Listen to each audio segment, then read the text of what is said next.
জাতীয় সংসদে আওয়ামী লীগকে নিষিদ্ধ করার পর আওয়ামী লীগ নেতৃবৃন্দের কাছ থেকে কোনো কথা তেমনভাবে শোনা যায়নি। তাই আজ মুখোমুখি হয়েছিলাম আওয়ামী লীগ নেতা সাবেক পররাষ্ট্রমন্ত্রী ডক্টর হাসান মাহমুদের। চলুন শোনা যাক আওয়ামী লীগ নিষিদ্ধ নিয়ে এবং আওয়ামী লীগের পরবর্তী কার্যক্রম নিয়ে দলটি এবং দলের নেতৃবৃন্দ কি ভাবছেন।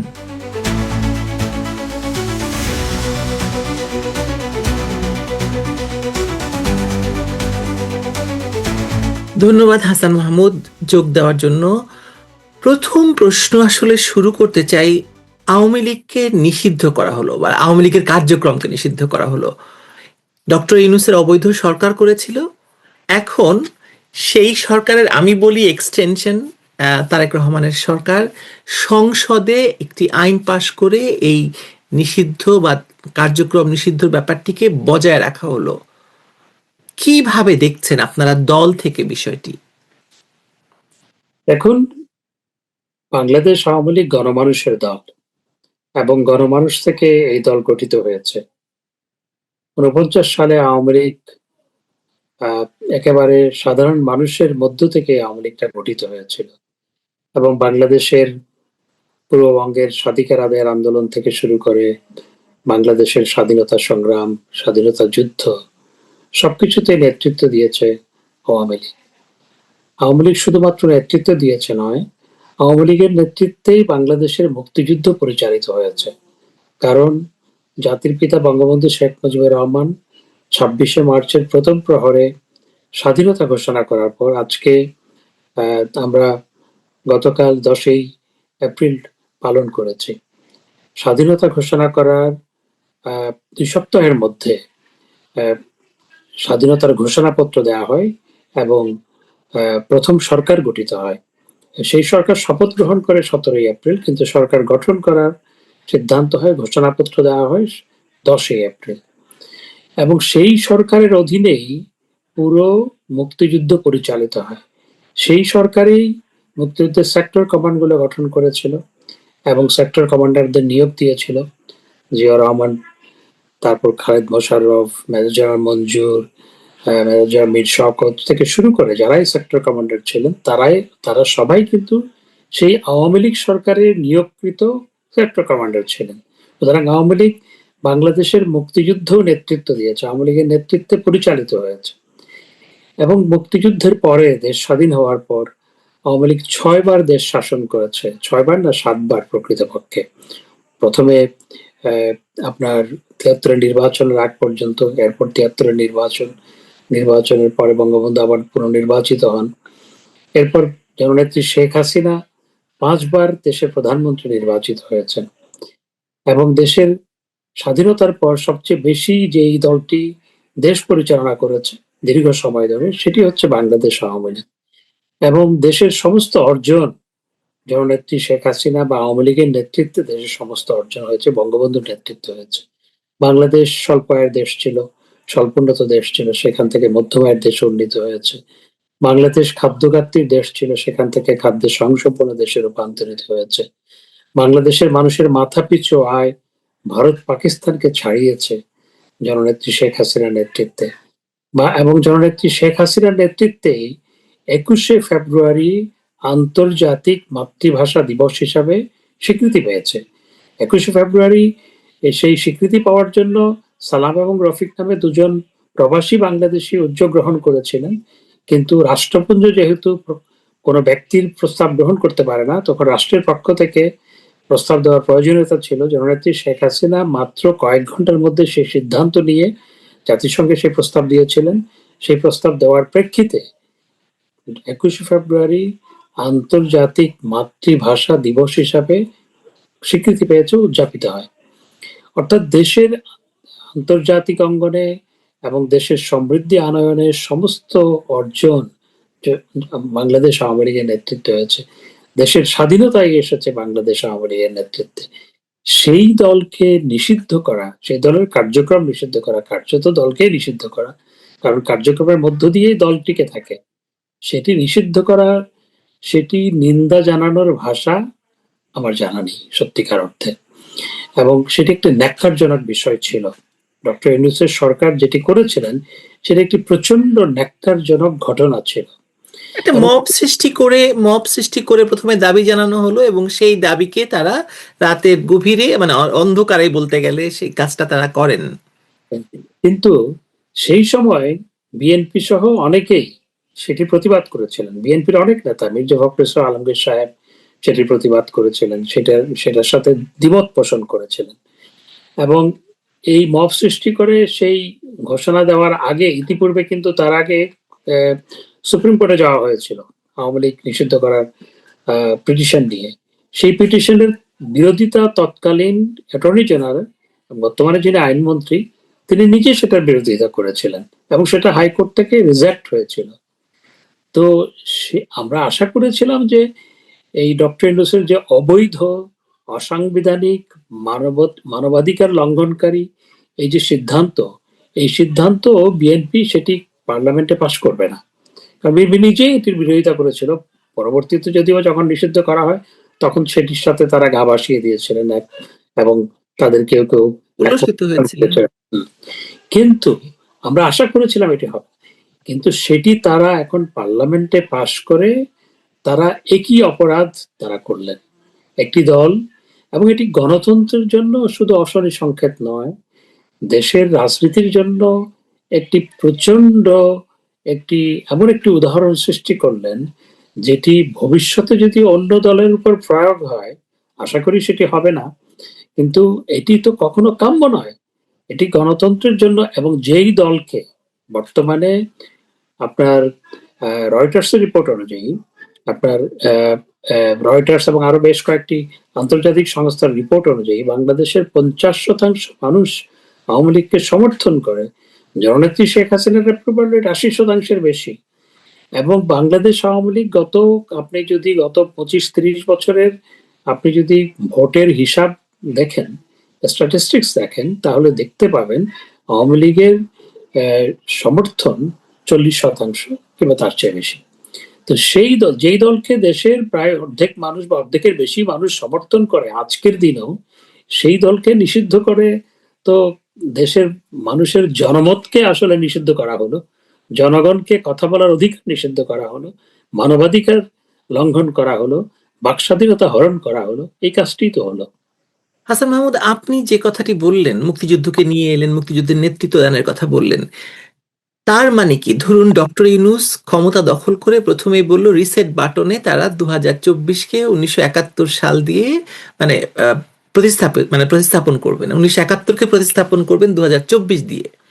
এবং উনি রিসেট বাটনের কথা বারবার থ্রু আউট ওনার সময়কালে বারবার বলে গেছেন, এবং তার সঙ্গে জামায়াত এবং এনসিপি এই কথা বলে গেছে। বিএনপি তখন এটাকে কথাও বলেনি এটা নিয়ে, কিন্তু মানে সমর্থন দিয়েছে বলে বোঝা যায়নি। কিন্তু সারা বাংলাদেশে এই যে রিসেট বাটনের কথা বলেছে, সারা বাংলাদেশে যখন মুক্তিযুদ্ধের সমস্ত স্মারক চিহ্ন মুছে দেওয়ার চেষ্টা হয়েছে, বঙ্গবন্ধুর ধানমন্ডি 32 ভেঙে গুড়িয়ে দেওয়া হয়েছে, তখন বিএনপি কখনো মানে কথা বলেনি, কিন্তু কোনো কোনো জায়গায় অংশগ্রহণ করেছে বলে আমরা খবর দেখেছি। আপনার কি মনে হয় যে মুক্তিযুদ্ধের নেতৃত্ব দানকারী দলকে নিষিদ্ধ করে মুক্তিযুদ্ধের বিরোধিতাকারী যে দলটি বা তাদেরই যে আইন পাশ করলো, সেই আইনে তারা জামায়াতকে পাকিস্তানের সহযোগী সংগঠন হিসেবে, পাকিস্তানিদের সহযোগী সংগঠন হিসেবে স্বীকৃতি দেওয়ার পরেও মুক্তিযুদ্ধের নেতৃত্ব দানকারী দলটিকে নিষিদ্ধ করলো, তাদেরকে নিয়ে তারা এখন সরকার আসলে আসলে রাষ্ট্র আসলে এখন তিনটি দলই চালাচ্ছে, বিএনপি, জামায়াত, এনসিপি, এই তিনটি দল। আপনারা এটিকে কিভাবে দেখছেন? দেখুন, প্রকৃতপক্ষে 5ই আগস্ট যা ঘটেছিল সেটি মুক্তিযুদ্ধের বিপক্ষের শক্তি, স্বাধীনতা বিরোধী অপশক্তি, জঙ্গি গোষ্ঠীর নেতৃত্বে, এবং সেটির সাথে আন্তর্জাতিক কিছু ষড়যন্ত্র যুক্ত হয়েছিল, দেশীয় এবং আন্তর্জাতিক ষড়যন্ত্র যুক্ত হয়ে 5ই আগস্ট ঘটানো হয়েছিল। এবং সেটি যে আমাদের মুক্তিযুদ্ধের বিপক্ষের শক্তি আমাদের সেই 5ই আগস্টের পরে রাষ্ট্র পরিচালনা করেছে, সেটি তো 1.5 বছরের রাষ্ট্র পরিচালনায় আমরা সেটা দেখতে পেয়েছি। এবং সেখান থেকে বেরিয়ে আসবে বলে আমরা আশা করেছিলাম যে বিএনপি, কারণ বিএনপির প্রতিষ্ঠাতা জিয়া রহমান একজন মুক্তিযোদ্ধা ছিলেন, সেক্টর কমান্ডার ছিলেন, এবং আমরা আশা করেছিলাম যে বিএনপি সেই চক্র থেকে বেরিয়ে আসবে, যদিবা বিএনপির সাথে আমাদের রাজনৈতিক প্রচন্ড মতদ্বৈততা আছে। আমি বৈরিতা শব্দটা ব্যবহার করতে চাই না। মতদ্বৈততা আছে, প্রতিদ্বন্দ্বিতা আছে, অনেক বহু বিষয়ে দ্বিমত আছে। বিএনপির সময় 21শে আগস্টের গ্রেনেড হামলা হয়েছে, আমাদের বহু নেতাকর্মী হত্যাকাণ্ডের শিকার আপনাকে হয়েছে। আমি সেই প্রশ্নটি করতাম হাসান মাহমুদ, যে 21শে আগস্টের মতো এরকম ঘটনা বা নিশ্চিহ্ন করার মতো ঘটনা বিএনপি আমলে ঘটে, কিন্তু আপনারা এত বছর ধরে দেশ শাসন করলেন, কজন বিএনপি নেতা মারা গেছেন? আপনারা তো মানে আপনাদের আমলে তো এরকম ঘটনা ঘটেনি। আমাদের আমলে 21শে আগস্টের ঘটনার মতো ঘটনা ঘটেনি। আমাদের আমলে তাদের আমলে বিএনপির যখন দেশ পরিচালনা করেছে 2001 থেকে 2006, সে সময় সুরঞ্জিত সেনগুপ্তের জনসভায় বোমা হামলা হয়েছে, গ্র্যান্ড হামলা হয়েছে, অনেকেই মৃত্যুবরণ কিবরিয়া করেছে। সাহেব মারা গেছেন। কিবরিয়া সাহেব মারা গেছেন, আহসানুর সাহেব মারা গেছেন, খুলনার মঞ্জুর ইমাম সাহেব মারা গেছেন, শেখ হেলাল ভাইয়ের জনসভায় হামলা হয়েছে, বহুজন মৃত্যুবরণ করেছেন, হতাহত হয়েছেন। তো আমাদের সময় তো, আমরা যখন দেশ পরিচালনা করেছি 15 বছর 7 মাস, সেই সময় তো বিএনপির কোনো জনসভায় তো বোমা ফোটেনি, বিএনপির কোনো জনসভায় তো এই ধরনের হামলা হয়নি, সেটা আমরা করিনি। সেটি সেটি হওয়া উচিত নয়। সুতরাং এরপরও আমরা আশা করেছিলাম যে বিএনপি একটি রাজনৈতিক দল। বিএনপি আপনার যদি বা গঠিত হয়েছে রাজনৈতিক প্রক্রিয়ায়, গঠিত হয়েছে, কিন্তু বহু বছরের পথ চলায় এবং গত বিশেষ করে তারা ক্ষমতায় না থাকাকালীন সময়ে তারা নানা ঘাত প্রতিঘাতের মধ্য দিয়ে তারা রাজনৈতিক দল হিসাবে নিজেদেরকে সুপ্রতিষ্ঠিত করেছেন। যেটি বাস্তবতা, সেটি হচ্ছে আমরা মনে করি তারা একটি রাজনৈতিক দল, এবং সেই রাজনৈতিক দল যখন সরকার গঠন করবে তখন আমরা আশা করেছিলাম যে ডক্টর ইউনূস সাহেব যে অপকর্মগুলো করে গেছেন সেগুলো থেকে তারা বেরিয়ে আসবে, সেগুলোকে বৈধতা দিবে না। কিন্তু আমরা দেখতে পেলাম শুধু আওয়ামী লীগ নিষিদ্ধ করার অর্ডিন্যান্সটাকেই শুধু পাশ করেছে তা নয়, যে কয়েক হাজার পুলিশ যে হত্যাকাণ্ডের শিকার হলো, ডক্টর ইউনূস সাহেব যে ইনডেমনিটি দিয়ে গেল 15 জুলাই থেকে 15ই আগস্ট 18ই আগস্ট পর্যন্ত যারা হত্যাকাণ্ডের শিকার হয়েছিল 2024 সালে, যে ঘটনা প্রবাহ ঘটেছিল, সেগুলোকে যে ইনডেমনিটি দেওয়ার জন্য যে অধ্যাদেশ জারি করা হয়েছিল সেটিকেও আইনে রূপান্তরিত করলো। তো এটি ঠিক একই রকম ঘটনা, যে খন্দকার মোস্তাক যেমন অধ্যাদেশ জারি করে আপনার কি বলে ইনডেমনিটি দিয়েছিল, এবং সেটিকে পরবর্তীতে 79-এর পার্লামেন্টে পাশ করা হয়েছিল, এবং একই ধরনের ঘটনা কিন্তু এবারও ঘটলো। কিন্তু ইন্ডেমনিটি কেন বারবার বিএনপি কে দিতে হয়? মানে এই এই ধরনের, মানে আপনার কি মনে হয় কেন দিতে হয় এটা? এটি বিএনপিকে আপনি প্রশ্ন করুন। এটি আমি মনে করি যে দেশের রাজনীতির জন্য দুর্ভাগ্য, বিএনপির জন্য দুর্ভাগ্য। বিএনপি, আমি মনে করি যে 79-এ যেভাবে ইন্ডেমনিটি অধ্যাদেশকে আইনে রূপান্তরিত করেছিল, এখনো আওয়ামী লীগ নিষিদ্ধ করার যে আপনার ইন্ডেমনিটি অধ্যাদেশ বা পুলিশ হত্যাকাণ্ড বা সামগ্রিক যে হত্যাকাণ্ড, মব সন্ত্রাস যেগুলো ঘটেছিল 15 জুলাই থেকে 18ই আগস্ট পর্যন্ত 2024 সালে, সেগুলোকে আপনার ইন্ডেমনিটি দেওয়া হলো, সেটিকেও আইনে রূপান্তর করলো। এটি বিএনপির জন্য, বিএনপির ইতিহাস বা বাংলাদেশের রাজনীতির ইতিহাস হবে এগুলো কালো অধ্যায় হিসাবে লিপিবদ্ধ থাকবে, এবং এটি বিএনপির ঘাড়েই এই দায় দায়িত্ব বিএনপি নিয়ে নিয়েছে। সেটি কেন এখন নিয়েছে এটি বিএনপিকে জিজ্ঞেস করা ভালো। এখন আপনাদের মানে দল হিসাবে আওয়ামী লীগ এখন কি করবে? আওয়ামী লীগের পরবর্তী মানে পদক্ষেপটা কি হবে? দেখুন, আওয়ামী লীগ বাংলাদেশের প্রতিটি ঘরে আছে। যেখানে দেশের 50% মানুষ আওয়ামী লীগকে সমর্থন করে, প্রতিটি ঘরেই আওয়ামী লীগ আছে, প্রতিটি মহল্লায়, প্রতিটি পাড়ায়, প্রতিটি ঘরে আওয়ামী লীগ আছে। শুধু একটি অধ্যাদেশ দিয়ে বা আইন করে তো আওয়ামী লীগকে নিষিদ্ধ করে রাখা যায় না, বা এটার কার্যক্রম বন্ধ করে রাখা যায় না। এবং আওয়ামী লীগ কখনো নিষিদ্ধ, ওই কাগজে নিষিদ্ধ হলেও সেটি কার্যত কখনো নিষিদ্ধ বা হবে না, এটার কার্যক্রমও কখনো বন্ধ হবে না। আওয়ামী লীগের কার্যক্রমও চালু আছে। আপনারা কি আদালতে যাবেন এই এই এই মানে সিদ্ধান্তের প্রতিবাদে বা এই আইনের প্রতিবাদে আদালতে চ্যালেঞ্জ করবেন? দেখুন, এটি তো আদালতে চ্যালেঞ্জ হওয়ার মতোই বিষয়। এটি তো আদালতে চ্যালেঞ্জ হওয়ার মতোই বিষয়। যেমন 75-এর 15ই আগস্টের হত্যাকাণ্ড নিয়ে যে ইন্ডেমনিটি দেওয়া হয়েছিল, সেটি আদালতের চ্যালেঞ্জের মাধ্যমে সেটি বাতিল হয়েছিল। তো এটি তো আদালতে যাওয়ার মতোই বিষয়। কিন্তু আইন আদালত তো এখন ওদের হাতে। এখন পুরো জায়গাতে সব জায়গায় বসে আছে, মানে আইনের লোক বলতে যাদেরকে বোঝায় সবাই, সব পক্ষই মানে তারা। বিশেষ করে যখন মানে শিরিন শারমিন চৌধুরীর মতো একজন বিজ্ঞ এবং বাংলাদেশের প্রথম স্পিকার, নারী স্পিকার হিসেবে যিনি বাংলাদেশের মুখ উজ্জ্বল করেছিলেন সারা বিশ্বে, তাকে ধরুন গ্রেপ্তার করে আদালতে নিয়ে গিয়ে যে হেনস্থার মানে মানে ঘটনার জন্ম দেওয়া হলো। আপনার কি মনে হয় যে আপনারা যখন এখন আদালতে গেলেও কি আপনারা ন্যায় বিচার পাবেন বা মানে ভালো ফলাফল পাবেন? আদালতে তো কোনো ন্যায় বিচার হচ্ছে না, এবং বহু জামিনযোগ্য বিষয় জামিন হচ্ছে না। জামিন হওয়ার পর এত কিছুর মধ্যেও আদালত, যেখানে প্রচন্ড চাপের মধ্যে, প্রচন্ড রাজনৈতিক প্রভাবের মধ্যে, এরপরও যখন জামিন হচ্ছে বহুজনের, তখন আবার তাদেরকে অন্য মামলা আমদানি করে এনে সেগুলোতে তাদেরকে সনদ দেখানো হচ্ছে। যেমন আহ নারায়ণগঞ্জের মেয়র সেলিনা হায়াৎ আইভী, এবং এছাড়া সাবেক চিফ জাস্টিস সহ বেশ কয়েকজন, তারা সমস্ত মামলায় জামিন পেয়েছিল, কিন্তু তাদেরকে আবার অন্য মামলায় গ্রেফতার দেখানো হয়েছে। এভাবে বহু ঘটনা ঘটেছে, এবং আদালতে জামিনযোগ্য বিষয়গুলো জামিন দেওয়া হচ্ছে না। আইন আদালত বলতে তো প্রথমত ডক্টর ইউনূস সাহেব ধ্বংস করে গেছেন, পুরো দেশটাই তো উনি ধ্বংস করে দিয়ে গেছেন, এবং দেশটা বিক্রিও করে দিয়ে গেছেন। তো সেটিরই ধারাবাহিকতা এখনো চলছে। আপনার কাছে মানে ধরুন একটা নির্বাচন হলো, ডক্টর ইউনূসের অবৈধ সরকার একটি নির্বাচন দিল, একটি নির্বাচন দিয়ে তাকে আসলে সে চলে যেতে বাধ্য হলো, কারণ যেভাবে চাপ সৃষ্টি হচ্ছিল দেশের ভেতরে এবং দেশের বাইরে, চলে যেতে বাধ্য হলো, তারেক রহমান ক্ষমতা নিলেন। আপনি এই পুরো ব্যাপারটিকে কিভাবে দেখেন? ব্যক্তিগতভাবে কিভাবে দেখেন, আপনার দল কিভাবে দেখে? দেখুন, প্রথমত যে নির্বাচনটা হয়েছে সেটি আওয়ামী লীগ সহ অনেকগুলো দল, মুক্তিযুদ্ধের সপক্ষের বহু দলকে বাদ দিয়ে একটি নির্বাচন হয়েছে।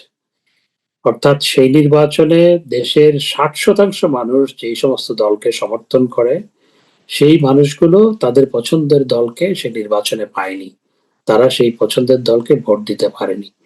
ধরে নিলাম আপনার রয়টার্স রিপোর্ট বা অন্যান্য রিপোর্ট অনুযায়ী আওয়ামী লীগের সমর্থন 50%, এর বাইরে 14 দল আছে, এবং জাতীয় পার্টি আছে। জাতীয় পার্টি যদিও বা নির্বাচনে অংশগ্রহণ করেছে, কিন্তু জাতীয় পার্টিকে এমন ভাবে নির্বাচনে অংশগ্রহণ করতে দেওয়া হয়েছে হাত পা বেঁধে, তারা সঠিকভাবে প্রচারণা চালাতে পারেনি, অনেক কিছুই করতে পারেনি।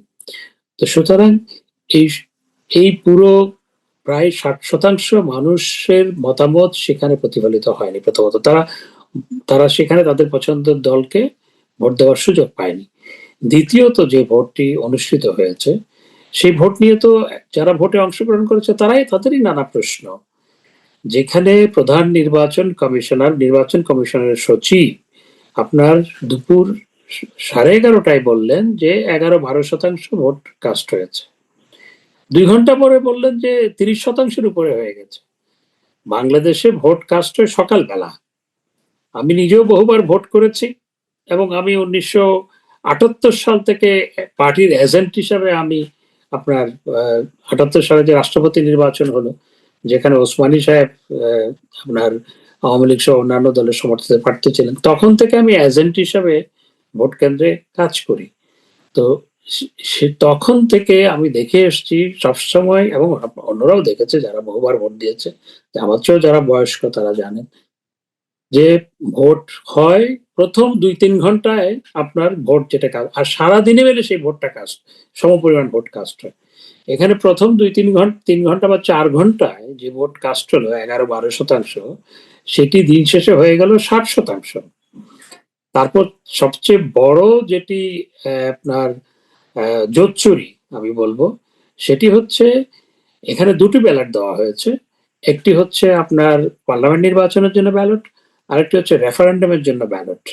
এবং রেফারেন্ডামের জন্য ব্যালটে সরকারি হিসাব মতে, নির্বাচন কমিশনের হিসাব মতে ভোট পড়েছে 11.88%, অর্থাৎ 12%-এর মতো।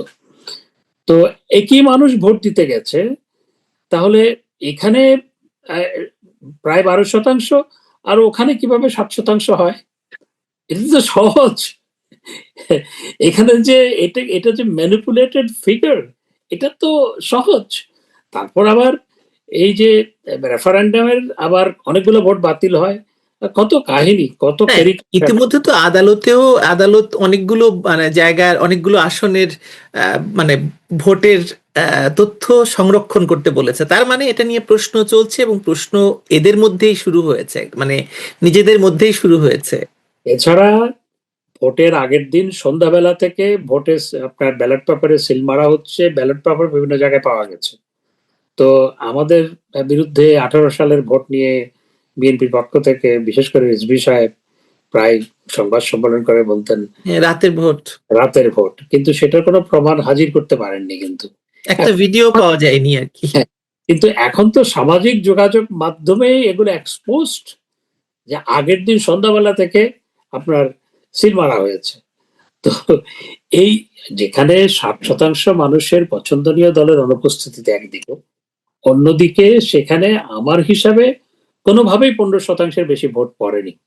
কিন্তু আমি হাসান মাহমুদ, এই যে এত মানে ধরুন এত অনিয়ম, এত অবৈধ ব্যাপার স্যাপার, এতগুলো অধ্যাদেশ দিয়ে মানে ক্ষমতাকে প্রলং করা, আবার সেই অবৈধ অধ্যাদেশগুলোকে পাশ করিয়ে দেওয়া, সংসদে যে নতুন সংসদ গঠন করা হলো, মানে বাংলাদেশে তাহলে কি হবে? দেশটার আসলে কি হবে? আমরা কি এইভাবেই চলতে থাকবো?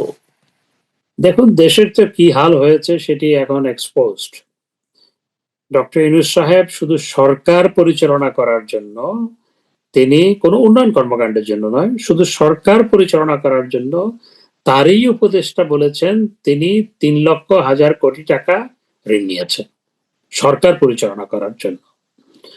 আর দেশে দারিদ্র যেখানে 18.5% নেমে এসেছিল, সেটি ইতিমধ্যে আরো 10% বেড়ে গেছে, 28% হয়ে গেছে। এবং ইতিমধ্যে আইএমএফ সহ বিভিন্ন সংস্থা বলছে বাংলাদেশ মধ্যম আয়ের দেশ হওয়ার ক্ষেত্রে পিছিয়ে গেছে। অর্থাৎ স্বল্পোন্নত দেশ থেকে আপনার লিস্ট ডেভেলপ কান্ট্রি থেকে উত্তরণের ক্ষেত্রে বাংলাদেশ ইতিমধ্যে অনেক পিছিয়ে গেছে। আবেদন করেছে যে তাদের না মানে না বের করার জন্য, গরিব থাকতে চাইছে বাংলাদেশ। হ্যাঁ, আবেদনও করা হয়েছে যে অর্থাৎ আমরা গরিব থাকতে চাই, আমরা আমরা সাহায্য নির্ভর থাকতে চাই, আমরা খয়রাতি থাকতে চাই। তারেক রহমান চিঠি লিখেছেন ইয়ের কাছে, অ্যান্তনিও গুতেরেসের কাছে। এটি সত্যি দুঃখজনক, এগুলো এগুলো সত্যি দুঃখজনক দেশের জন্য, দেশের মানুষের জন্য। আরেকটি বিষয় হচ্ছে আপনার দারিদ্র এবং বেকারত্ব। আমি সেদিন গতকালই তো দেখলাম যে একজন ভদ্র মহিলা, মধ্যবিত্ত উচ্চ মধ্যবিত্ত পরিবারের মহিলা, তিনি রাস্তায় দাঁড়িয়েছেন, ব্যাংক থেকে টাকা পাচ্ছেন না। অর্থাৎ ব্যাংকে যে টাকা রেখেছিলেন সেই টাকা পাচ্ছেন না, ডক্টর ইউনূস সময়ও পায়নি, এখনো পাচ্ছেন না। সেই জন্য তিনি আক্ষেপ করে যে তারেক রহমানের কাছে আহ্বান জানিয়েছিলেন তাদের টাকাগুলো যেন ব্যাংক দেয়। এই যে মধ্যবিত্ত আজকে আপনার নাভিশ্বাস, এবং আজকে লক্ষ লক্ষ শ্রমিক বেকার হয়ে গেছে, এই কাজগুলো তো ডক্টর ইউনূসের কারণে হয়েছে। কিন্তু কিন্তু সেই গত 1 মাসে, আপনি জানেন কিনা জানি না, আজকের খবর হচ্ছে 1 মাসে 41,000 কোটি টাকা ঋণ নিয়েছে তারেক রহমানের সরকার। এটা আমি দেখেছি, এটা আমি অনলাইন মিডিয়াতে দেখেছি। তো এটা যদি হয় তাহলে দেশ তো আসলে কোথায় যাচ্ছে আমরা জানি না। দেশে আজকে দেখুন পেট্রোলের জন্য 1 কিলোমিটার লম্বা লাইন, 2 লিটার পেট্রোলের জন্য মানুষকে ঘন্টার পর ঘন্টা, 10 ঘন্টা, 12 ঘন্টা, 22 ঘন্টা অপেক্ষা করতে হয়েছে বা হচ্ছে। এই যে পরিস্থিতি, দেশ আজকে কোথায় যাচ্ছে, আমরা কোথায় দেশকে নিয়ে গেছি, এটি সত্যি আমার ভাবতেও অবাক লাগছে। কিন্তু আপনাকে ধারণা মানুষ বুঝতে পারছে এটা? হ্যাঁ, অবশ্যই মানুষ বুঝতে পারছে, মানুষ বুঝতে পারছে। মানুষ মানুষ বুঝতে পেরেও মানুষের তো করার কিছু নেই।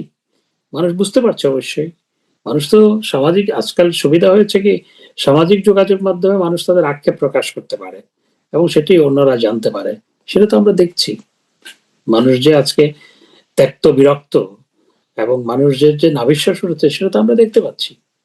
What next? এই যে ধরুন যুদ্ধ চলছে, একটা যুদ্ধের পরিস্থিতি দিন বেদিন মানে একটু খারাপ দিকেই যাচ্ছে, তার মানে হচ্ছে তো ধরুন মানে আমাদের পরিস্থিতিও এটার প্রভাব আছে, সবকিছু আছে, রাজনীতিতে এটার প্রভাব আছে।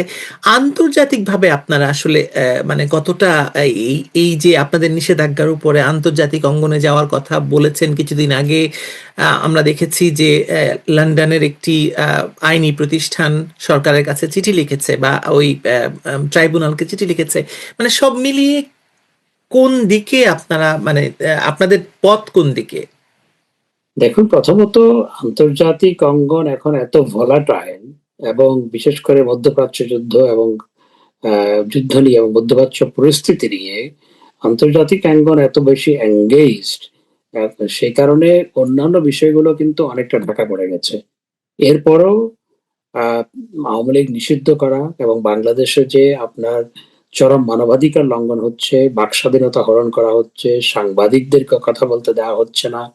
কই জেলে সাংবাদিক, আছে, জেলে আছেন কতজন সাংবাদিক? বহু সাংবাদিক জেলে, তাদের কেউ এখনো জামিন পেয়ে বেরিয়ে আসেনি, একমাত্র মাসুদ আপনার আনিস আলমগীর বেরিয়েছেন। আলমগীর ছাড়া আর কেউ বেরিয়ে আসেনি। তো এই এই যে পরিস্থিতি, এটি নিয়ে তো ইতিমধ্যে বিভিন্ন আন্তর্জাতিক সংস্থা, সাংবাদিকদের সংস্থা, মানবাধিকার সংস্থা, ব্রিটিশ পার্লামেন্টের এমপিরা, ইউরোপিয়ান পার্লামেন্টের এমপি এবং কংগ্রেসম্যানরা ইতিমধ্যেই তাদের কনসার্ন ব্যক্ত করেছে। এবং এটি যদি এরকম চলতে থাকে, পরিস্থিতি উত্তরণ না হয়, তাহলে সেটি আরো এই এই যে আহ, আন্তর্জাতিক অঙ্গনের কনসার্ন বা আন্তর্জাতিক অঙ্গন যে কন্ডেম করছে, সেটি আরো বাড়বে, স্বাভাবিকভাবেই সেটি আরো বাড়বে। হাসান মাহমুদ, আপনি বলেছেন যে আপনি বিএনপিকে আওয়ামী লীগের প্রতিপক্ষ ভাবতে চান না, প্রতিদ্বন্দ্বী দল হিসেবে ভাবতে চান, এবং আপনাদের মানে সহকর্মী বাংলাদেশ এভাবেই হয়ে আসছে গত অনেক বছর ধরে যে আওয়ামী লীগ এবং বিএনপি অল্টারনেটিভ। আপনাদের দলের দুই দলের ভিতরে ডায়ালগের কোনো রকমের কোনো মানে সুযোগ বা কোনো রকমের মানে কিছু কিছু চলছে? দেখুন, আমি সবসময় ডায়ালগে বিশ্বাস করি। আমি মনে করি গণতন্ত্রে আলাপ আলোচনা থাকতে হয়, এবং আলাপ আলোচনার মাধ্যমে অনেক সমস্যার সমাধান করা যায়। আপনি জানেন যে নির্বাচনের একদিন কিংবা দুদিন পরে জনাব সজীব ওয়াজেদ জয় সাক্ষাৎকার দিয়ে বলেছেন, আমরা ডায়ালগে বিশ্বাস করি। আমিও ডায়ালগে সবসময় বিশ্বাস করি। আমি মনে করি ডায়ালগ হলে পরে দুই দলের মধ্যে যে অবিশ্বাস, দূরত্ব, সেগুলো অনেক কমে যাবে এবং দেশ উপকৃত হবে, রাজনীতি উপকৃত হবে।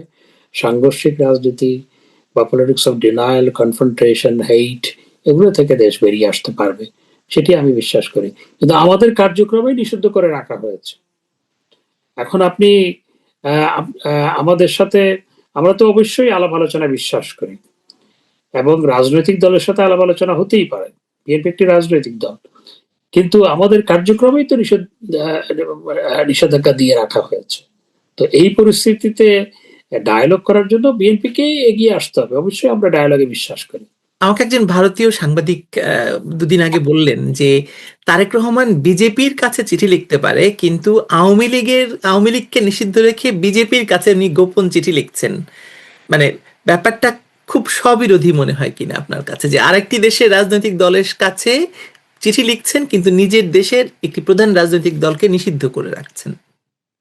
হ্যাঁ, আমি আমি মনে করি যে বিএনপিকে এই পথে যারা পরিচালনা করছে, তারা বিএনপির জন্য তো মঙ্গল নয়, দেশের জন্য তো মঙ্গল নয়, বিএনপির জন্য কোনো মঙ্গল বয়ে আনছে না। বিএনপির কপালে কালিমা লেপন করছে তারা, যারা এই আপনার আওয়ামী লীগ নিষিদ্ধ করার ব্যাপারে যারা সরকারকে সেই পথে পরিচালিত করেছে, অর্থাৎ আগে যে কার্যক্রম নিষিদ্ধ করা হয়েছিল সেটিকে আইনি রূপান্তর করার ক্ষেত্রে যারা এই বিএনপিকে ধাবিত করেছে, বা ইন্ডেমনিটি অধ্যাদেশকে আইনি রূপান্তরিত করা, সেই সেই পথে যারা বিএনপিকে ধাবিত করেছে, তারা তো দেশের জন্য তো অবশ্যই এটি অমঙ্গলজনক এবং প্রচন্ড ন্যাক্কারজনক। এটি বিএনপির কপালেও কালো কালিমা লেপন করেছে, এবং এটি বিএনপির জন্য কোনোদিন মঙ্গল বয়ে আনবে না। আপনি কি কোনো রিকনসিলিয়েশনের সুযোগ দেখেন? আমি তো মনে করি একটা বাংলাদেশে অবশ্যই একটা ন্যাশনাল রিকনসিলিয়েশন প্রয়োজন। এই politics of hate, politics of confrontation, politics of denial, এগুলোর মধ্য দিয়ে আমরা সমাজকে এত বিভক্ত করে ফেলেছি, আমরা এত পয়েজড করে ফেলেছি, আমরা বিষাক্ত করে ফেলেছি সমাজকে। এই আপনার বিষাক্ত রাজনীতির বিষবাষ্প ছড়িয়ে একে অপরের সাথে আপনার কনফ্রন্টেশনাল পলিটিক্স এর মাধ্যমে, সাংঘর্ষিক রাজনীতির মাধ্যমে এবং পলিটিক্স অফ হেইট এর মাধ্যমে, একে অপরের প্রতি ঘৃণার রাজনীতির মাধ্যমে, এটি থেকে অবশ্যই রাজনীতিকে বের করে আনতে হবে, দেশকে বের করে আনতে হবে, সমাজকে বের করে আনতে হবে। সেটার জন্য অবশ্যই একটি ন্যাশনাল রিকনসিলিয়েশন প্রয়োজন বলে আমি মনে করি, এবং সেটির মাধ্যমেই এই রাজনীতির যে আপনার বিষাক্ত রাজনীতি থেকে আমরা দেশকে বের করে আনতে পারবো। সেটা তাহলে তো দেশ আপনারা সবসময় শুরু করেছিলেন। আপনাদের নেতা উনি তো এটার অনেক জেস্চার দেখিয়েছেন। আমরা তো অনেক দেখেছি অতীতের জেস্চার। এই জেস্চার গুলো মানে আপনি কি দেখতে পান কোনো চিহ্ন? আপাতত তো দেখতে পাচ্ছি না, যেটি সত্যি কথা বলতে গিয়ে। তবে আমি আশা করি যে বিএনপির শুভবুদ্ধির উদয় হবে। ধন্যবাদ হাসান মাহমুদ। আমরা নিশ্চয়ই আরো কথা বলবো আরেকদিন। মানে আজকে আপনাকে মানে ছেড়ে দেই। এই যে যে যে কথাগুলো বললেন, আমিও আশা করি রিকনসিলিয়েশন না হলে আসলে বাংলাদেশের সামনের দিনগুলো খুব মানে খারাপ। কারণ হচ্ছে যে সাধারণত রিকনসিলিয়েশন তখনই হয় যখন আন্তর্জাতিকভাবে মানে পরিস্থিতি খারাপ হয়, অর্থনৈতিকভাবে সারা বিশ্ব কোনো অর্থনৈতিক মন্দার ভিতরে পড়ে, যুদ্ধাবস্থা তৈরি হয়। এখন তো সবকিছুই তাই চলছে, সুতরাং একটা রিকনসিলিয়েশন তো দরকার। অবশ্যই একটি রিকনসিলিয়েশন দরকার, সেটির মাধ্যমে আমরা সবাই মিলে দেশের জন্য কাজ করি, সবাই মিলে দেশের জন্য আমরা দেশকে এগিয়ে নিয়ে যাই। আমরা সবাই নিজ নিজ ভুল থেকে বেরিয়ে আসি, নিজ নিজ ভুলগুলো স্বীকার করি এবং সেটির মাধ্যমে দেশকে এগিয়ে নিয়ে যাই। এটি ধন্যবাদ আপনাকে। ধন্যবাদ। ভালো থাকবেন আপনি।